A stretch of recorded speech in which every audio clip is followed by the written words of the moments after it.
Hi and welcome to Experience Week. We are happy to have you with us today. This presentation is titled, How to Drive Accountability and Action from Employee Feedback by Ben Granger, Principal Consultant of EX at Qualtrics. Before we jump into the content, we have some quick housekeeping items. First, feel free to share this event with your colleagues as it's not too late to register. Second, let others know you're watching by tweeting at Qualtrics with hashtag ExperienceWeek. And finally, all content from today is available on demand, so enjoy. This session is part of Qualtrics' Employee Experience Masterclass series, a multi-session program designed to outline the 4 core pillars of employee experience. The first session covers creating a culture of transparency and feedback. Session 2 will focus on identifying the right experience feedback systems for your organization. This session is all about driving accountability around employee feedback, and in the last session, we'll discuss growing and scaling your program. We hope you'll join us for the full EX Masterclass series in addition to this session. And without further ado, let me hand the time over to you, Ben. All right, thanks so much, Philip. So let's go ahead and get started. One of my colleagues and good friends here at Qualtrics, Devin Parker, uses this great analogy that I think is perfectly relevant for our topic today. And that analogy is that employee surveys are like gym memberships. So what exactly do we mean by that? Well, with a gym membership, if let's say you're interested in getting into shape, losing weight, building muscle, just getting in better health in general, you go get a gym membership. But if you want to actually see gains, you want to actually experience an improvement in your health, ultimately you have to show up. You have to wake up every morning and go to the gym. And at Qualtrics, we offer a great gym membership. We have the best personal trainers in the world, but still, that's not enough for you to see results. So as an organization, collecting that data, you still have to get up, take action to see those improvements. So that's the basics of what we're going to talk about today, is the importance of taking action and how to go about taking action. So let's start with talking about the dangers of not taking action. In other words, we might survey our employees, maybe in a traditional engagement survey that happens once a year, but we don't do anything. We don't follow up. We don't communicate. We don't take real action in response. Might seem like innocuous, might seem harmless, but I assure you in my many years of consulting organizations and running these types of surveys as an internal practitioner, there are some very, very real consequences to not taking action. So let's talk about a few of them. The first and probably most obvious is that you're simply not going to see improvement. So let's take a traditional engagement survey, for example. If all we do is measure and we survey employees, but we don't take any major action at a global level, at a department level, at a manager level, you're not going to see improvement. It's that simple, right? Any movement you see year over year, some of that might happen by chance. Maybe some things were experienced by chance, but you're not going to see systemic improvement if you're not taking action. What's interesting about this is when you look at the macro trends, so across the globe, when you look at the trends over engagement over the last few years, the general finding is that there hasn't been substantial improvement. And my guess is that a lot of that is due to a lack of action in many organizations. The second is that employees will start to believe that these surveys are driving the agenda of the organization. So while these surveys really should be about the voice of the employee, when no action is taken, what can we expect from employees? Well, they're going to start assuming the worst. Why am I responding to these? What's the real purpose behind this survey? Is there some hidden agenda here? So if they don't hear anything or they don't see any action being taken, they're going to assume that this is driving some hidden agenda in a lot of cases. Because of that, employees are not going to give candid and accurate feedback. And we're going to talk about this a good bit on the next slide and a few other places today. But so if I believe that, let's say the survey is driving some organizational agenda, it's not really about my voice. Nobody cares about that because nobody's doing anything. Why would I risk putting constructive feedback? Let's say to my manager, for example. That's too risky. And there's frankly no benefit that I can see. There's no value proposition for me to be honest and candid. But at least in this case, we have employees actually participating and responding to the survey, although their data is not very accurate. But the worst case scenario is they don't respond at all. So you have these surveys. Again, there's no value proposition to me. Nobody's listening to this from my perspective. Why should I even respond? And even if they're prodded or forced to do so, the data is not going to be worth anything. And that could be very dangerous whenever you're making key organizational decisions based on bad data. Garbage in, garbage out very much applies here. So let's talk about some of the qualities of actionable data. I kind of started this off on a very sobering note, but the good news is that we can avoid those potential problems. And it's actually quite simple to avoid it. It basically boils down to, if you're getting employee feedback, if you're sending surveys, take action and tell employees about what you're doing. Tell employees that, hey, this is what the feedback that we got from you. Here's what we're going to do in response. But before we get into all that, I want to talk about some of the qualities of actionable data. So what is it that makes this feedback that you get from employee surveys really actionable? In other words, if you really want to take action and you really want to make data-driven decisions based on this, you want to get the full potential of that gym membership that you paid for, what kind of data do you need? And importantly, you need to be thinking about this very early on in the survey process. This is not something you want to start thinking about after your survey's been run or once the data is in. You should be thinking about this and planning for this, for that actionability of the data well ahead of the survey distribution. So the first, I'll go through a few of these. The first, and we talked about this a little bit, is that the feedback needs to be honest. So if you have people that are being overly nice, kind of just being overly agreeable, making things look good. Hey, look, it might make you look good as an HR professional. It might make us look great as an organization, but it certainly isn't helping anybody. This is not, if we're not getting honest feedback from employees, there's nothing really we can do with that data. That's not going to be very helpful for us. The data needs to be representative of the workforce. So if you're wanting to draw conclusions about the entire organization or maybe a specific department, you have to make sure that you're getting people from all the different parts of the organization or all the different locations within that department to participate. So a simple, in a way, but a foundational and very important factor of actionable data. Third is that survey items, the questions you're asking, the items that you're presenting, should be targeted and they should be direct. Now, it's very common. I work with tons of organizations and have done this for many years, and it's very common to see broad items, items with words that could be interpreted multiple different ways, double-barreled items, triple-barreled items, and they're very hard to action on because when let's say people respond to a double-barreled item, what exactly are they saying? It's very difficult to disentangle what are employees telling us. So there's a lot of basic item writing rules that are critical for actionability. We don't have time to go into all of that today, but we do have plenty of resources that myself, some of my colleagues at Qualtrics have developed that are all available for you, all for free. So feel free to reach out to us and we can get you some of those basic item writing tips. Related to that are open-ended questions. So sometimes the open-ended responses, the verbatims that we get from employees are some of the most valuable. They give us so much context to help understand more quantitative or more traditional items. But a quick tip, it's very common to have very general open-ended items like, what else did we miss? Or do you have any other comments?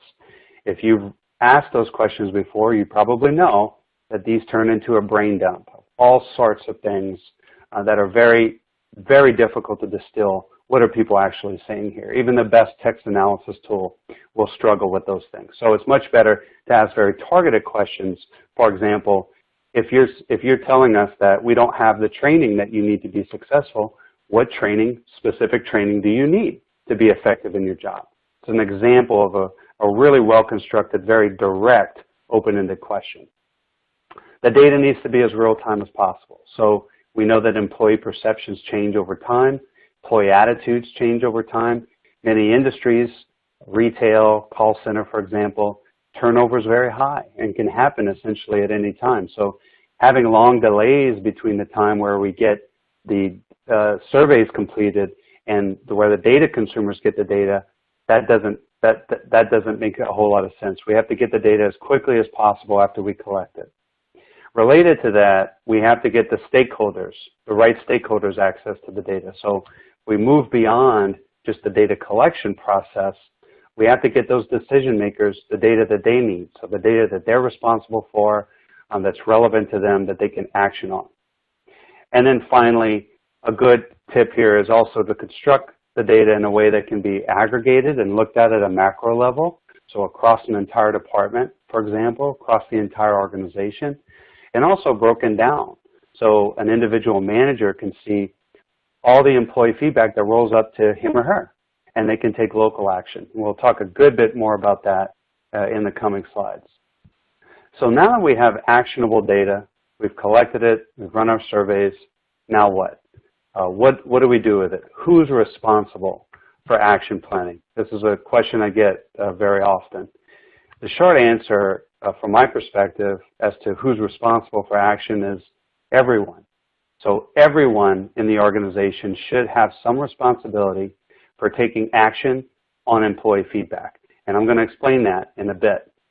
The first and probably most obvious is that senior leaders and managers have a responsibility to take action. So senior leaders have a responsibility to understand, to accept those macro trends that they're seeing in the data, and to either take direct action or champion broad action across the organization or the department that they oversee.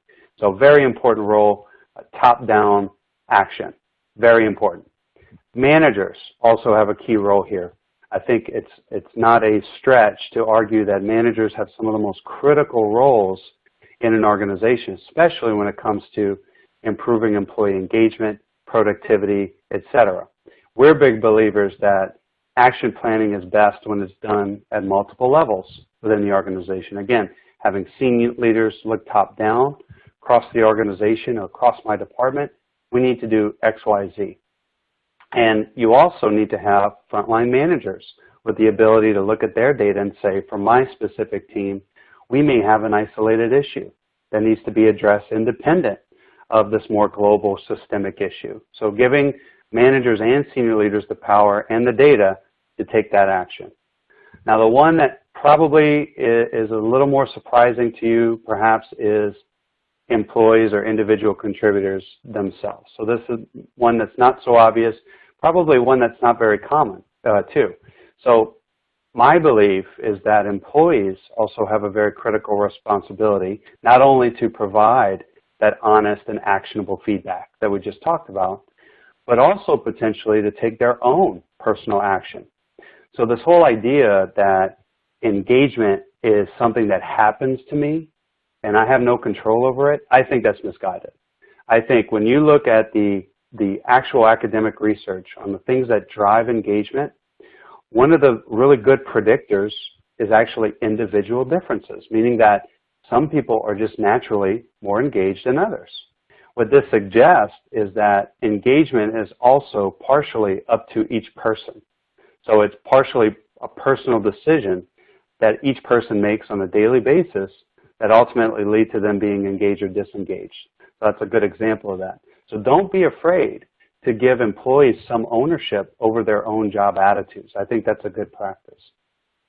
Now note here that HR is not listed, and that is very intentional. I want to emphasize that action planning is not only the job of HR. HR plays a critical role in supporting and equipping the business, but this is not their job necessarily. This should be the job of the managers, the senior leaders, and frankly, everybody in the organization.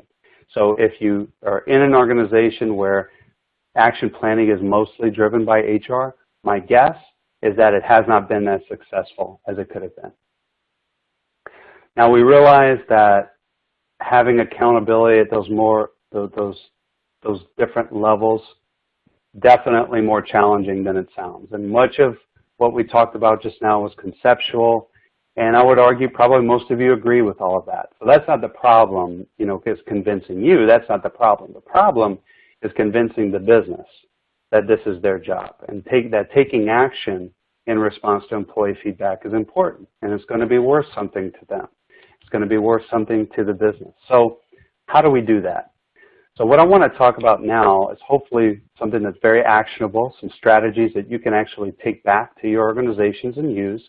And these are all examples of actions that we have found work well. They're by no means exhaustive. There's many other things that you can do, but for the sake of brevity and the sake of the things that we've seen work consistently, I want to talk about a few of these. The first, this is very obvious and very important though, senior leaders setting an example.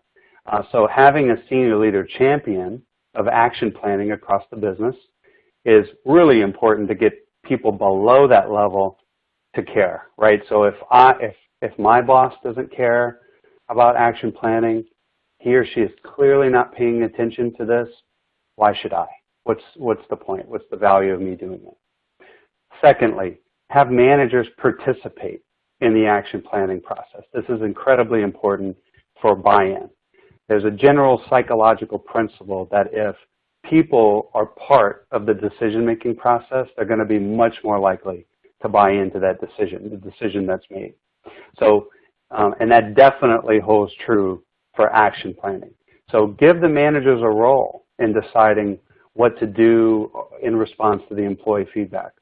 Another related tip to this is you might consider offering coaching to the managers. So much like you would do in a 360 assessment or developmental assessment for the managers. For example, we have a strategic partner that we work with, that I work with frequently, and they offer a coaching service to managers about action planning. So it basically keeps them on track. It helps them have some accountability over it, and somebody outside of the organization that can kind of help them, prod them along to taking some meaningful action here.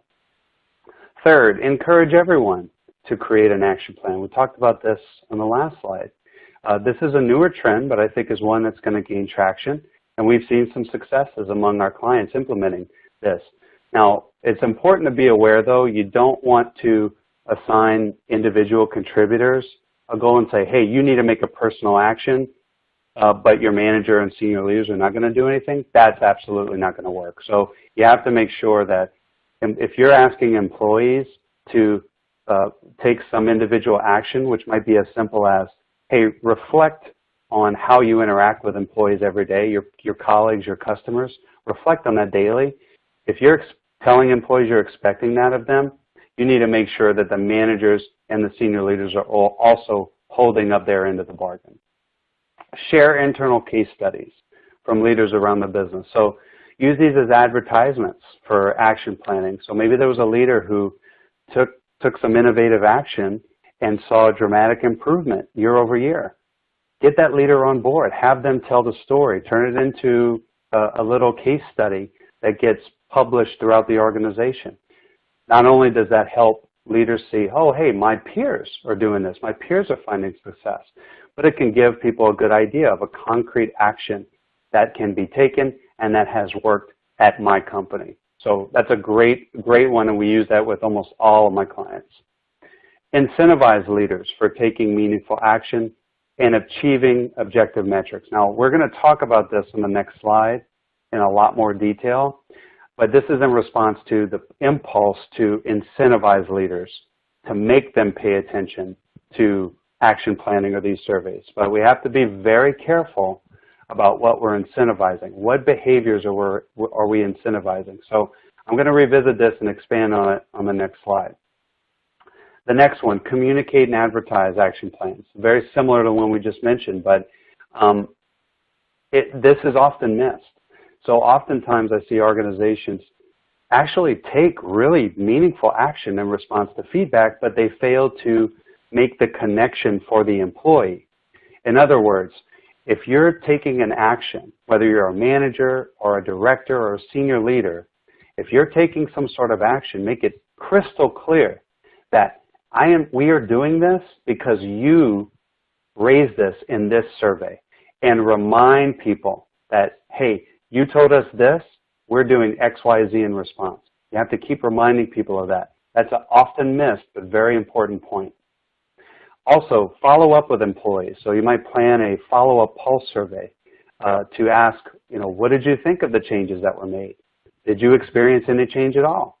Did your manager communicate the results of the survey to you? So this is very helpful not only in reminding employees that these changes were made, but also adding some sense of accountability to the managers, right? So that the managers know, hey, in 6 months, we're going to be following up with people about this.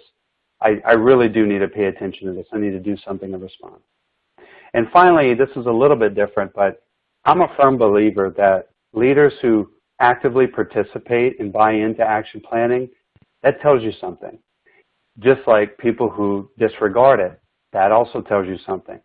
So use participation as a meaningful data point. For example, if somebody is really taking action planning seriously and they really take the employee feedback seriously, my guess is they probably have a lot of potential to be a good people leader, whereas the opposite is probably true. If people don't care about employee feedback, they're not actioning, you might question whether this person is fit to move up the ranks.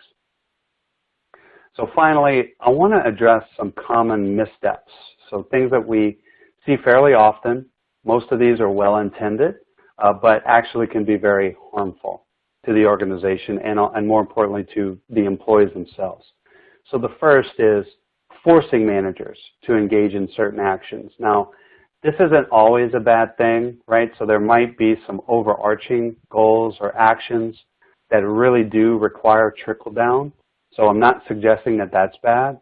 What I'm suggesting is only trickling down action plans is a bad idea. This goes back to the point we made about having managers be able to participate. So I think a good scenario, common scenario, is you have some overarching action plans that get trickled down to the lowest levels of the organization. But as a manager, I also have the ability to look at my own results to identify what's relevant for my team specifically, and also participate in an action plan or the selection of an action plan that's specific to me. So I think that's a good practice. The second, chasing scores. We talked about, this was very much related to incentivizing people that we talked about on the last slide. Incentivizing people for action should not be confused with incentivizing for setting targets for the survey. Now, this is very, very common, and I would guess that many of you in your organizations are familiar with this.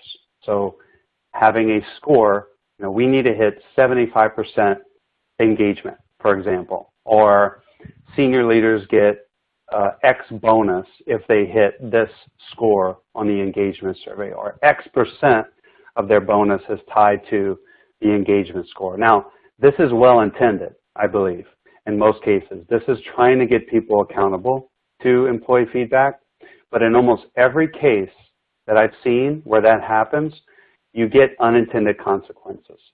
Ultimately, what this does is it compromises the quality of the data. So survey scores are pretty easily tampered with. Have managers going in and doing things right before the survey administration to boost the scores, or showing like, hey, this is how I want you to respond. They seem crazy, but I've seen this, activities like this in almost every organization where scores are set, or targets are set for scores. So be very, very careful about what you're incentivizing. And my vote is that you incentivize for actual action and objective outcomes, not on the survey scores themselves. The third here is only relying on the lowest scoring items to determine what to action on. Now, this is also very, very common, but in my view, not a very good practice. A good example of this would be pay. So in these types of surveys, it's very common to see items about pay show up as the lower items relative to others. But normally we find that there's other areas such as career progression, autonomy in the job, corporate social responsibility, for example, diversity and inclusion. These things are actually much stronger related to people's job attitudes, like engagement. So just focusing on pay, for example, because it's low, is not typically going to give you the best bang for your buck when it comes to action planning. And then finally, relying solely on canned action plans. Now, action tips are great, and I'm actually going to go into several slides to show you how we do it and how we recommend you do it. But you can't just rely on standard canned action plans. You have to be willing to adjust these and make them your own. Tweak them to your organization. So use those standing tips as a starting point, build on them, tweak on them, learn from them over time. All right, so in the final section, I want to take you through what a good action plan looks like. And specifically, this is in the form of a toolkit that maybe an HR professional, business partner, or a business leader might use to equip a frontline or a middle manager. So in other words, I'll take you through the anatomy of what you, as say, an HR professional, can equip your leaders with to make sure that action planning happens and that they feel supported there.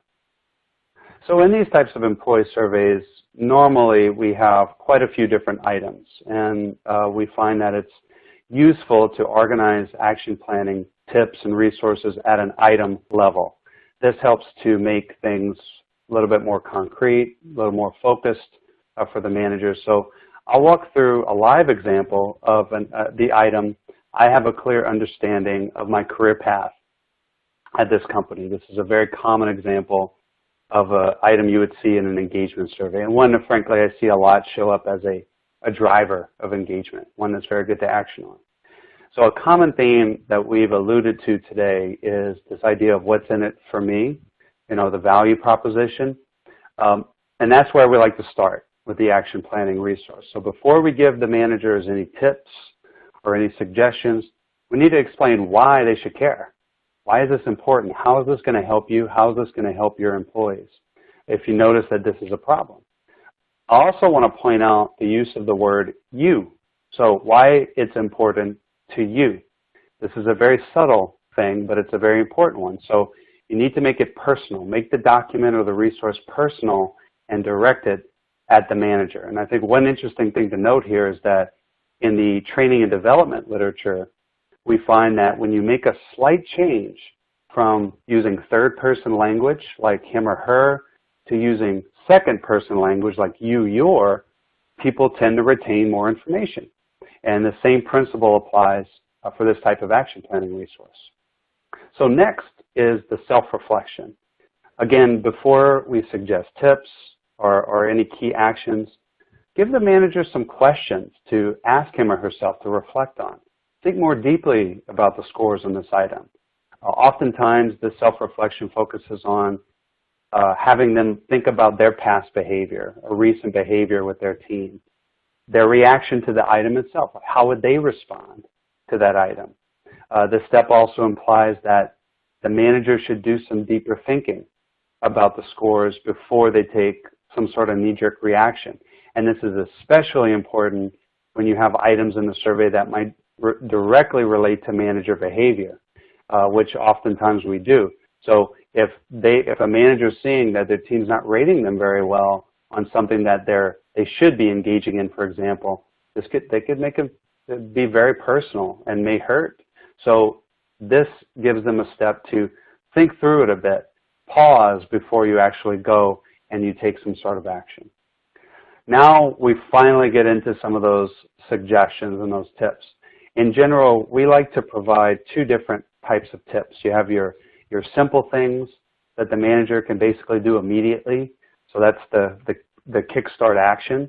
And then on the next slide, we'll talk about the more substantial things that usually take more focused discussion, more focused work, and more time. All of these quick start ideas should be something that a manager can essentially do immediately.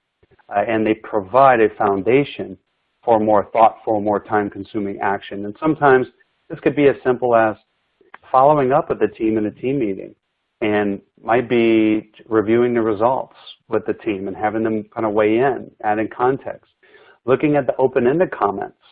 So were there any open-ended comments that they have access to? Read through those to see if you find any hints as to why they're responding in the way that they are. So these are all legitimate actions that can be taken immediately in this type of section. And then finally, we have the longer term ideas for changing the way in which people work and operate. And to build on the second example here, if you look at that bullet point, the second one, I can tell you that in my time, I spent a number of years at Verizon as an internal practitioner, and one of the things we often did was create stretch project opportunities. So we knew that career progression and growth was a very important thing to many employees. It was one of the key drivers of engagement. And we had frontline managers looking across functions for leaders that they collaborated with or knew, and look for opportunities to share the workforce. So in other words, let's say I was looking for a career opportunity and we didn't have the time or money or the purview to actually build a formal career progression. That's okay. What we can do is maybe you can spend, or I can spend 10% of my time working on this one project or working on this team, learning some new skills, growing my skills, meeting new people, and potentially building pipeline for other positions. So this is a good example of the type of thing that a manager can impact and essentially costs nothing. Costs nothing to the organization to do something like that, and can be greatly beneficial to both the organization for building pipeline and also to the employees themselves. And then finally, providing additional resources. So we like to add a little bit of, maybe it's further reading, Forbes articles, training and development, for example, little videos, like a TED Talk, even maybe there's specific training that you offer through the LMS system that the leaders can sign up for if a certain behavior gets rated low, for example. So this is a common thing that our clients will do. But basically the idea here is give them some more information. If they want to explore this a bit more, why this is important, or things that other people have done, give them a few resources to go and do that. So very simple ideas here. And finally, we got to put it all together. And you put it all together in a simple, easily accessible format that is widely available to all levels of management in the organization. And again, don't be afraid to adjust this over time. In fact, I think you should. So you might start with some of these more canned tips and suggestions that, let's say, Qualtrics offers. But as you learn from leaders who do this really well, take really key and meaningful action, add those in. You know, make this flexible, make this living and breathing thing that can adjust over time. I honestly think that that's the best case scenario. And when we talk about making these accessible, it's usually a good idea to put this in a system that's very closely tied to the survey data. So for example, many of our clients will use our own action planning widget, which simply is just a page right there on their dashboard. So if I'm a manager, I can look at my results and I can flip back and forth to my action planning widget where I can see all these tips and suggestions and build on those things. So generally speaking, it's a good idea to keep the action planning very closely tied to the actual data. So that's what we wanted to cover today in this third pillar. Really appreciate your time. I hope you were able to take away some actionable suggestions that you can take away today and apply in your organization. And be sure to stay tuned for the final pillar of EX4.